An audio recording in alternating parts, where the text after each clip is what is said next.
pessoal! Vamos para mais um vídeo desse canal e hoje para compartilhar com vocês 4 coisas que eu manifestei, que eu co-criei com a lei da atração. E o meu intuito aqui nesse canal justamente é mostrar, trazer de forma prática e documentar de certa forma o meu processo no autoconhecimento, no desenvolvimento pessoal, na expansão de consciência, despertar, espiritualidade, enfim, e tudo que eu já consegui trazer para minha vida, manifestar de acordo com os meus sonhos para a minha realidade. Eu sei que às vezes a gente acha que a lei da atração não funciona, que a gente visualiza, mentaliza, sente como se já fosse e acaba não conseguindo alcançar.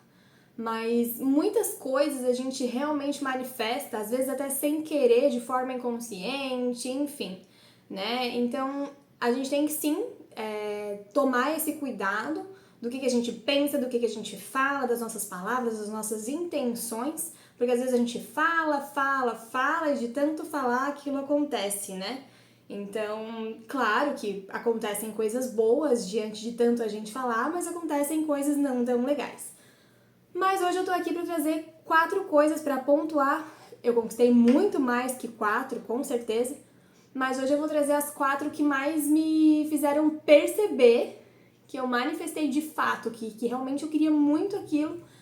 E eu, com toda a minha força, com toda a minha vontade, eu manifestei e co-criei. E realmente foi de forma até consciente que eu fiz isso. Bom, a primeira coisa foi ser aprovada no mestrado, assim que eu estava finalizando a minha faculdade, e receber a bolsa de mestrado do CNPq, porque eu fazia faculdade e estava quase me formando, então o meu sonho naquele momento era entrar no mestrado. Eu tinha que passar, na minha cabeça era isso, assim, eu precisava porque eu estudei numa universidade em que uma graduação não era o suficiente. Eu vejo que hoje é sim que uma graduação já permite que a gente faça muita coisa, mas na época, no momento em que eu era aluna de faculdade, eu via que aquilo não era nada, que os meus professores, eles sempre incentivaram muito a gente a fazer mestrado, que a gente conseguiria abrir muitas portas com mais facilidade. De fato, eles estavam certos.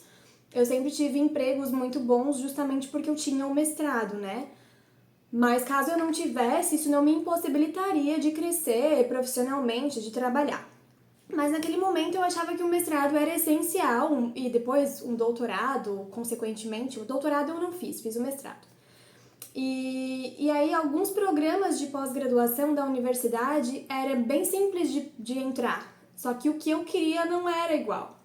Os demais, bastava apresentar um projeto de pesquisa e marcar uma reunião com o orientador, com o professor que orientaria a pesquisa, ver se estava tudo alinhado e, mediante o projeto ser bom ou não, a pessoa era aprovada e poderia já estar participando do programa.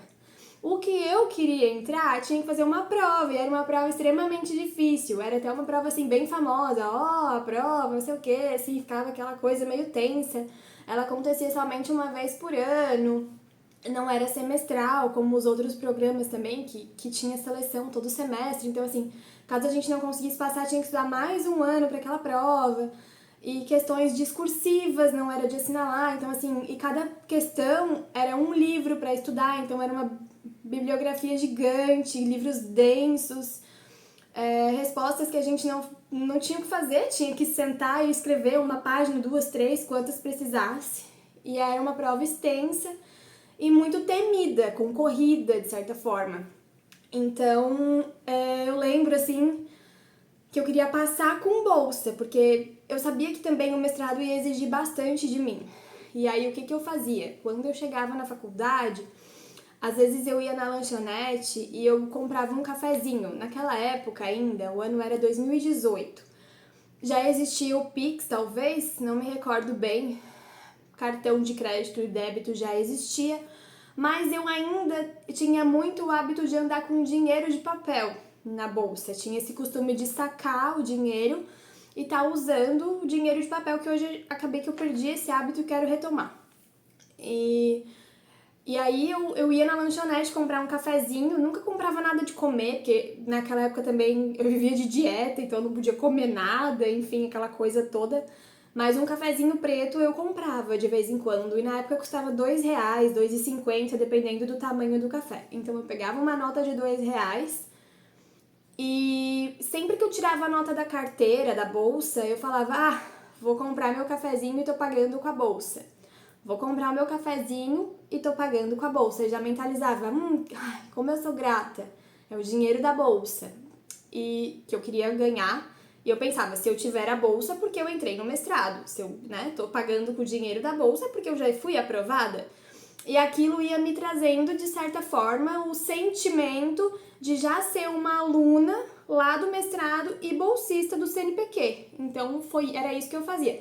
Eu não fazia caderno da gratidão, eu não fazia técnica de 33 vezes 3, escrever, hoje eu sou tão feliz e agradecida porque eu tenho bolsa. Eu não fazia nada disso. Na verdade, todo o tempo que eu tinha pra fazer técnica ou qualquer outra coisa, Ho'oponopono que seja, o Ho'oponopono eu fazia caminhando na rua o tempo inteiro. Mas qualquer tempo que eu tinha disponível pra fazer alguma técnica, eu tava estudando. Eu estudei bastante pra essa prova, realmente, assim, eu me dediquei bastante. Eu trocava conhecimento com outros colegas, então assim, a minha parte eu fiz, que era o quê? Agir, estudar. Eu não fiquei sentada no sofá só mentalizando que eu já tinha sido aprovada e que eu tinha ganhado a bolsa. Não. Eu realmente estudei e quando eu tinha a oportunidade de usar um dinheiro na faculdade, alguma coisa, comprar alguma coisa para eu estudar, que fosse, eu já internalizava aquele sentimento, tô pagando com o dinheiro da bolsa. Resumo, fui aprovada, de fato, passei no programa. Nem lembro a nota, mas não foi uma das melhores, não foi tipo 10, 9, não. Foi a nota que eu precisava para passar, talvez um 7, não me recordo bem. E a bolsa veio um tempo depois, que milagrosamente vagou alguém que desistiu lá, que já estava selecionado, porque daí a bolsa ela vai... Quem recebe a bolsa é quem teve a melhor nota. Na época, pelo menos, funcionava assim. E aí eu não tinha sido uma das melhores, mas eu sabia que eu ganharia a bolsa, assim. Na verdade, eu já estava feliz o suficiente por ter sido aprovada, então a bolsa era uma consequência de tudo aquilo, né? E aí recebi uma mensagem da minha orientadora, acho que foi mês de fevereiro, janeiro, fevereiro. As aulas estavam quase começando, que começavam em março, ela disse, teve uma vaga aqui, uma pessoa desistiu e tem mais uma, tu tem que responder rápido. Daí eu falei, não, eu quero, é minha. E deu tudo certo e consegui, então, fazer o mestrado e ser bolsista do CNPq, consegui estudar, fazer todas as minhas coisas, desenvolver tudo que eu precisava. Deu tudo certo nesse aspecto. A segunda coisa, que eu também já contei detalhadamente como aconteceu, foi a compra do meu apartamento. Esse apartamento que eu moro, ele é meu, tá no meu nome, é minha casa própria, sonho de muitas pessoas é ter sua casa própria, e era um sonho meu também. E foi tudo muito leve, tudo muito tranquilo. Eu apenas tive a ideia, né, o insight, inspirada por uma amiga que disse, por que tu não compra um apartamento e tal? E eu pensei, é verdade, vou comprar. Aí fiz a minha parte também, toda a ação de procurar, de entrar em contato com imobiliária, corretor de imóvel, olhar na internet, até comentar com algumas pessoas que eu tava procurando, que se soubesse de alguma coisa e tudo mais. Então, assim, quando eu ainda morava de aluguel, eu também tinha essas atitudes de pegar a chave da casa e, tô indo pro meu apartamento. Eu moro sozinha. Às vezes eu aproveitava, eu dividia apartamento, né? Eu tinha um quarto e um apartamento dividido com algumas meninas. Às vezes eu tinha a oportunidade de estar sozinha em casa, todas elas tinham saído para trabalhar, estudar. Eu ia tomar um banho e tava aquele silêncio assim, nossa, como é bom morar sozinha, olha só que delícia esse silêncio, eu adoro morar sozinha. E aí eu olhava as coisas assim como se já fosse na minha casa e sentindo que eu já tava morando sozinha, que era o meu sonho, assim. Queria ter um gatinho quando eu me mudasse pro meu apartamento, então eu já ficava pensando naquele gatinho, onde é que ele tá, onde é que tá o gatinho, essas coisas assim, né? Na verdade eu queria uma gata, eu já tinha até escolhido o nome dela, então, né, eu já tava assim, cadê a Cristal? O nome da minha gata é Cristal. E eu ficava pensando, onde será que ela tá? Será que ela tá no quarto? Será que ela tá na sala? Meio que brincava, né, em relação a isso, pra já trazer pro meu sentimento, pra minha realidade, de certa forma, como se eu já estivesse morando sozinha. Aí eu procurava também na internet panela, prato, como que eu ia querer as coisas, os copos, os talheres. Tava sempre assim, ai, deixa eu ver se vai ter uma promoção desse faqueiro aqui que eu gostei, que é de inox e não sei o que lá, que eu achei que fosse bom. Aí eu ficava procurando aquele faqueiro, então eu tinha essas atitudes, porque é pro meu apartamento. Então era assim que eu ia fazendo. Eu ia brincando de faz de conta, como se fosse assim, sabe? Quando a gente é criança e brinca de carrinho, brinca de boneca, brinca que vai ali, que vai lá, e que é mamãe, é papai, enfim, eu brincava nesse sentido, né? Eu entrava num mundo imaginário como se os meus sonhos já estivessem fazendo parte daquele meu mundo, daquele meu imaginário mesmo. E ninguém precisava saber, eu não falava isso pra ninguém, né? Vivia dentro da minha cabeça, aquele mundo de Bob ali, mas dava tudo certo. E no final foi assim que eu consegui manifestar também o meu apartamento. A terceira coisa que eu consegui co-criar e manifestar foi o meu trabalho home office. Trabalhar de casa para poder ficar perto do meu filho. Quando eu engravidei, eu tinha uma vida muito estável, muito tranquila. Eu morava sozinha. Eu tinha o meu namorado, claro, mas ele não morava comigo. Ele tinha as coisas dele, a vida dele, enfim. E aí eu acabei engravidando e tinha o meu emprego, me virava, era independente. Só que aí, quando eu engravidei, de certa forma, eu comecei a ficar preocupada, porque a minha vida era muito corrida, eu passava a maior parte do dia fora, inclusive à noite, e eu tinha muita preocupação em relação a isso, como que eu ia fazer pro meu bebê crescer bem, crescer com a minha presença, sem que eu tivesse que colocar ele numa escolinha, né? E o meu marido, ele não tinha esses pensamentos, ele vai pra escolinha e vai dar tudo certo, ele vai se acostumar, ele vai se adaptar e vai ser bom pra todo mundo e tal. Só que aí quando o bebê nasceu, quando o Gabriel nasceu, eu já tava prevendo aquilo tudo desde que eu tava grávida. Mas o homem acaba que ele não tem, assim, eu acho que a noção que a gente tem, porque já carrega o filho, né? Ele acaba que cai a ficha, vira pai quando a criança sai da nossa barriga.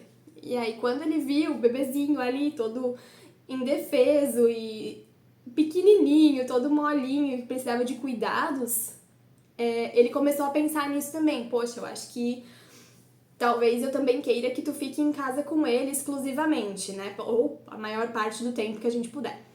Mas isso era uma coisa assim muito distante e impossível pra mim. Eu tinha o meu emprego e eu ia voltar a trabalhar.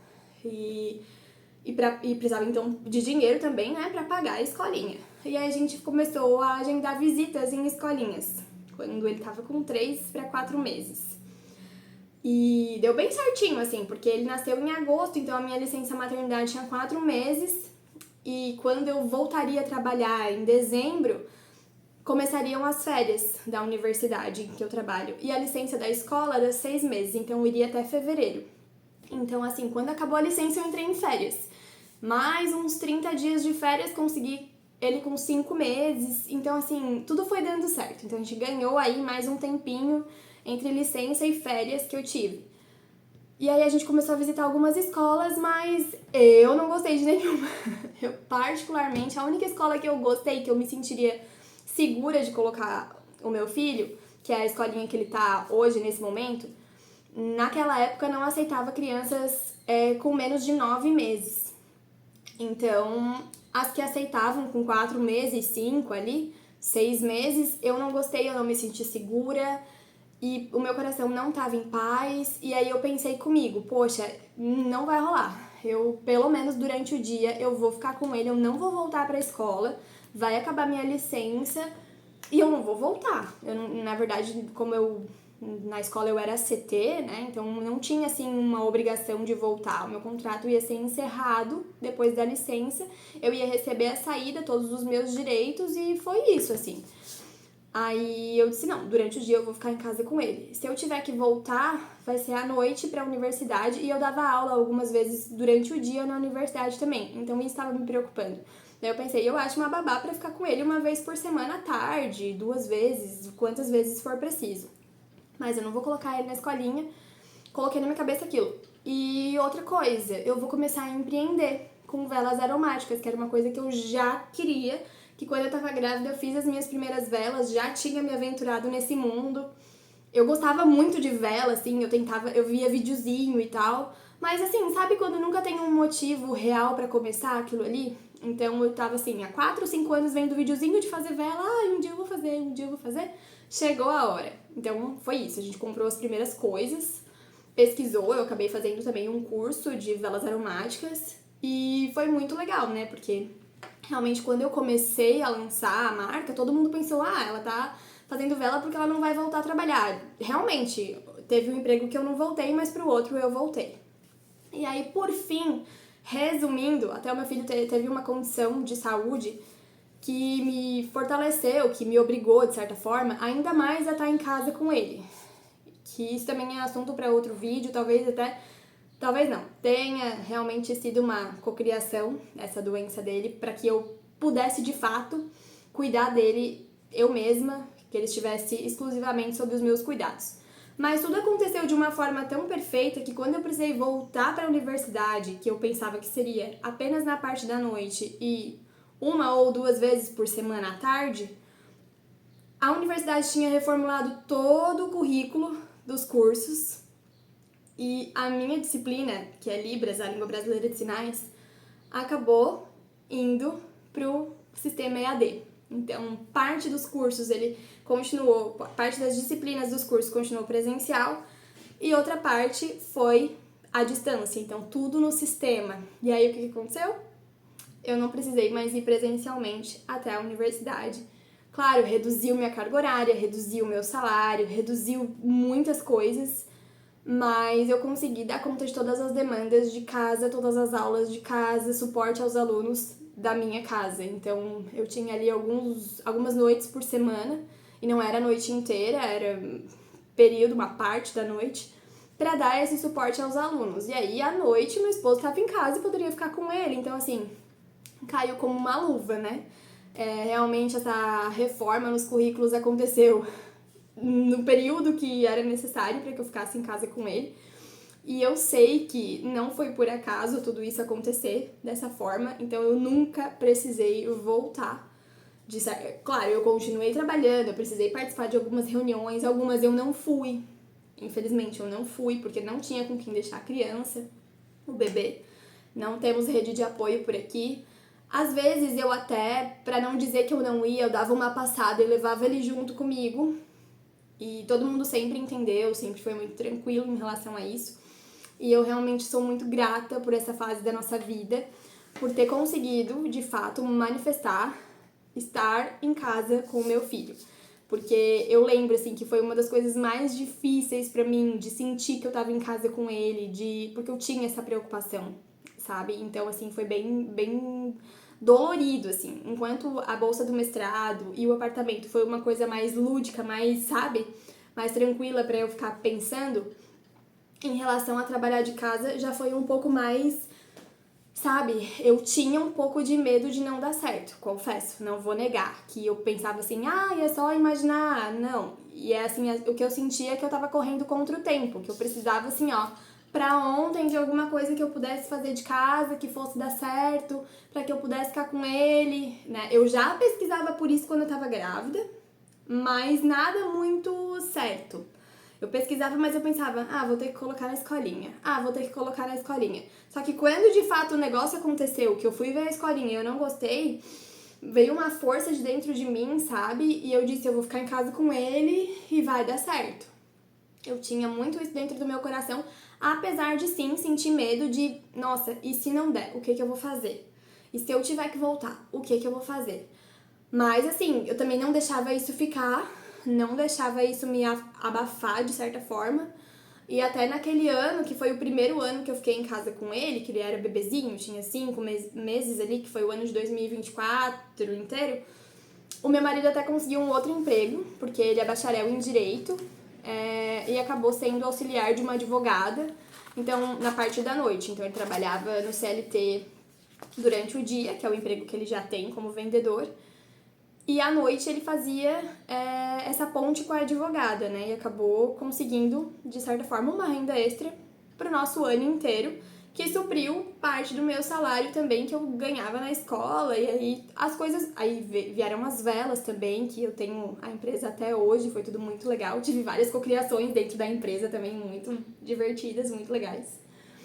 E tudo foi dando certo, as coisas foram se encaixando, se encaminhando, e eu consegui até hoje, então, estar em casa com ele, tô grávida novamente, e isso já não me preocupa mais. Eu sei que a gente precisa sim de novas fontes de renda, de novas entradas, só que eu sei também que a gente vai conseguir. Por mais desesperador que às vezes pareça, por mais medo que eu sinta, eu sei que o segredo tá na confiança. Até eu andei alguns meses atrás, assim, super preocupada em relação a isso, pensando, meu Deus, eu vou ter que voltar a trabalhar, e isso e aquilo.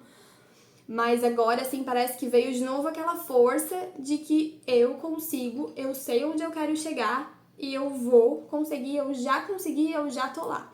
Então eu já tô vivendo realmente como se já fosse. Já tá tudo bem, consegui ficar em casa novamente, cuidar da minha menina assim que ela nascer, ter ali aqueles primeiros meses com ela, primeiros anos, até que ela tenha tamanho e idade suficiente para que eu me sinta bem segura para colocá-la também numa escolinha. E a quarta e última coisa que eu trouxe aqui para contar, para compartilhar, que eu manifestei com a lei da atração, foi o meu casamento.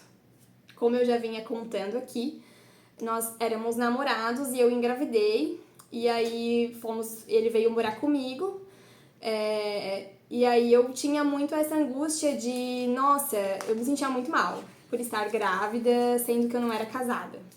E isso me deixava chateada. Porque era como se ninguém tinha nada a ver com a minha vida, né? Era tudo coisa da minha cabeça. Mas eu ficava pensando, nossa, engravidei. Cadê o pai da criança? Ai, engravidei. Cadê o pai da criança? Tipo assim, eu achava que uma aliança no meu dedo ia fazer as pessoas verem que eu tava grávida, mas que eu tava casada. Então, que eu não tava fazendo uma coisa errada, sabe? Eu tinha muito esse julgamento comigo mesma. E eu entendo que isso aconteceu por conta da minha história, né? História familiar e tudo mais. Então, era como se eu estivesse repetindo um padrão. E eu não queria isso. Eu não queria estar solteira e grávida, vamos dizer, que seria desse jeito. Mas eu não tava solteira, eu tinha um namorado, a gente tava se organizando pra morar junto, enfim, né? Mas isso me incomodava e ele acabou me pedindo em casamento, então nós noivamos, eu já estava grávida. Só que eu também não queria, assim, simplesmente... vamos morar junto, então... Usando a aliança na mão esquerda já, porque já estamos morando junto mesmo, então estamos casados e é isso aí. Não. Eu não queria casar na igreja, de fato, eu falei, eu não quero me casar na igreja, eu não quero que a gente faça festa, eu não quero nenhum ritual religioso pra representar a nossa união. Na verdade, a gente já tem a nossa união, né? Nós já moramos juntos, então, por várias coisas que eu pensei, assim, que eu achei que não seria interessante casar na igreja, não tinha essa vontade, mas eu gostaria sim de oficializar a nossa união no civil. Então, nós ficamos quase 2 anos morando juntos, né? Ele veio, eu tava grávida, meu menino nasceu naquele ano, né? Nós noivamos assim que ele veio praticamente, aí nosso filho nasceu, passamos um ano inteiro e aí quando tava no final de 2024, eu falei pra ele, eu acho que a gente poderia casar, né? Tipo assim, o pedido já tinha acontecido, só ficou naquela de que um dia a gente vai casar, um dia a gente vai casar. Daí eu disse, olha, sendo bem sincera contigo, a gente precisa conversar e tal. Eu não quero mais ser noiva. Eu vou ser noiva até quando, né? E simplesmente passar a aliança pra mão esquerda não sei, pra mim não é legal, sabe? Então vamos oficializar o nosso casamento perante a lei. E aí a gente começou, tá, beleza, vamos. Ele falou, eu também acho importante, né, por várias questões, assim, até em alguns livros que eu já tinha lido sobre isso, ou até vídeos que eu já tinha assistido de consteladores, dizendo que tinha, sim, que oficializar, que... Então, assim, eu tinha um interessante ponto de vista de que a gente precisava oficializar a nossa união. Então, a gente começou a pesquisar, fomos no cartório, vimos o que precisava, quanto custava e os prazos daquilo tudo, né? E aí eu lembro que eu queria muito casar, assim, não queria ir no cartório durante a semana e assinar os papéis. Eu queria que a gente pudesse assinar os papéis com o juiz de paz, a juíza, no nosso caso, diante dos nossos convidados, dos nossos familiares, dos nossos amigos, das pessoas que a gente realmente considerava importante estar presente naquele momento. E só que assim, para casar fora do cartório era bem mais caro. E de fato, né? Então, se a gente realmente fosse casar fora do cartório num sábado e pagar pra juíza ir até lá com os papéis e tudo mais, haveria um custo maior e a gente tinha que, né, proporcionar um comes e bebes ali pro pessoal. E aí a gente decidiu que a gente ia fazer num café. Fechamos ali um espaço, um restaurante que servia café colonial, que cabiam 50 pessoas e era o número da nossa lista de convidados, em média 40, 50 pessoas. E disse, não, perfeito, então. Vamos só agendar a data no cartório, ver se dá tudo certo. Só que o cartório só agenda casamento no máximo daqui 3 meses, por exemplo. Eu quero me casar no ano que vem. Não dá pra agendar, desse jeito que eu tô explicando que eu queria casar. Não dá pra agendar. Então, eles só abrem o calendário para 3 meses futuros, daqui 3 meses. Então, não dava para, por exemplo, assim, agora a gente tá em fevereiro, vamos casar em agosto e já agendar. Não dava. Com cartório não funcionava. Então, beleza, a gente foi no cartório, a gente escolheu a data. Acho que dia 15 de março vai ficar bom aqui na nossa agenda. Então, a gente esperou dar os 3 meses, que assim, faltava um mês para dar 3 meses, né? Porque a gente também não queria demorar muito. E aí fomos até o cartório no mês de janeiro, no comecinho de janeiro de 2025. E marcamos realmente para o dia 15 de março. E aí chamamos as testemunhas e tal. Só que assim, a gente não tinha se organizado tanto para isso, confesso. Não era uma coisa que a gente já estava se programando para fazer, uma celebração de casamento. E aí a gente acabou que teve alguns momentos que pensou que não conseguiria. E por mais que não tivesse festa, bebida alcoólica, música, né, banda, baile, essa coisa toda, vestidão de noiva, não, foi uma coisa super simples durante a tarde e muito legal, muito significativa, muito bonita. Os nossos convidados se emocionaram muito, a gente chamou uma celebrante para contar a nossa história, enfim. Fotógrafo, claro, eu elenquei coisas que não poderiam faltar, apesar do nosso orçamento bem enxuto.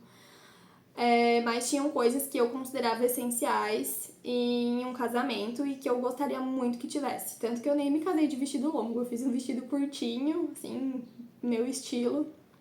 E pra mim, eu tava super feliz. Ele também não se casou de terno, a gente não teve entrada com mãe, pai, essas coisas. A gente entrou nós dois juntos, entramos juntos e saímos juntos com o nosso filho até.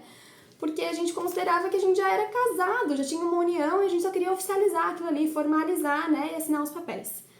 Brincadeira disso tudo, foram lá 13 mil reais.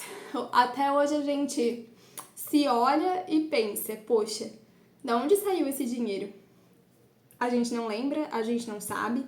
A gente até tem algumas anotações, né, das entradas que iriam ter. Nem sei, eu acho que eu tinha algum dinheiro para receber de trabalho que eu tinha feito. Eu só sei que no fim das contas, teve 13º, teve férias, claro, tudo isso contribuiu. Mas assim, 13 mil reais em 3 meses, eu realmente não sei que força que a gente teve para levantar tudo isso. Porque depois, óbvio, vieram mais 3 meses, mais 3 meses, mais 3 meses, e a gente não viu dinheiro nenhum. A gente não conseguiu levantar novamente essa quantia, por exemplo, né?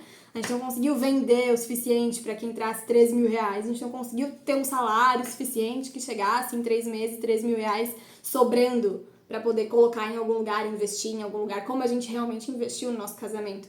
Claro, tiveram várias entradas, mas sabe assim, quando tudo conspira ao favor, tudo conspira para dar certo, é a verdadeira frase, a famosa frase de que quando a gente coloca o pé, Deus coloca o chão. Então, a gente teve muita confiança também de que daria certo e deu. Realmente, hoje ainda a gente olha e ri, né? Como que isso tudo foi acontecer, como que foi dar certo e de onde veio esse dinheiro que a gente nem não lembra e não tem nem noção e, assim, E aí, às vezes, eu inventava, ai, eu acho que eu quero mais isso aqui. Daí ele olhava pra mim e dizia, não, amor, não vai dar, o dinheiro já tá contado e não sei o quê. Daí eu disse, não, vai dar sim, eu quero isso, eu quero que tenha isso também. E vai dar certo, e botava na minha cabeça aquilo ali, deu. E tudo deu certo, a gente pagou tudo certinho. Até o dia do casamento tava tudo pago. Fotógrafo, restaurante, celebrante, cartório, então nem se fala que foi a primeira coisa que a gente pagou. Então, assim, realmente é surreal o poder da nossa fé, o poder do nosso... Não vou dizer querer, né? Porque quem quer não tem, quem quer tá na falta. Mas de simplesmente saber e ter a certeza de que aquilo já deu certo e simplesmente soltar e viver como se já fosse, já estou lá, já deu certo. Eu fazia muito isso também, como eu conhecia o lugar que a gente ia se casar, eu imaginava tudo arrumadinho, tudo bonitinho. O que eu pude cuidar, nos detalhes eu cuidei de fato, que foi decoração de mesa e tudo mais, essas coisinhas todas eu fiz em casa. Eu mesma simplifiquei ao máximo, economizei o que eu pude, mas tem coisa que não tem como a gente economizar e fazer com as próprias mãos, né? Tem que pagar, tem que contratar o serviço, tem que ser um serviço bom de qualidade, que é um dia único na nossa vida. Então, assim, foi muito especial, muito legal, e eu considero sim que isso tenha sido a lei da atração agindo de acordo, claro, com os nossos pensamentos, sentimentos, emoções e ações, porque em nenhum desses momentos eu fiquei sentada esperando cair do céu, esperando se manifestar de uma forma assim mágica. Não, eu realmente agi, eu fiz o que estava ao meu alcance, eu fiz o que eu podia.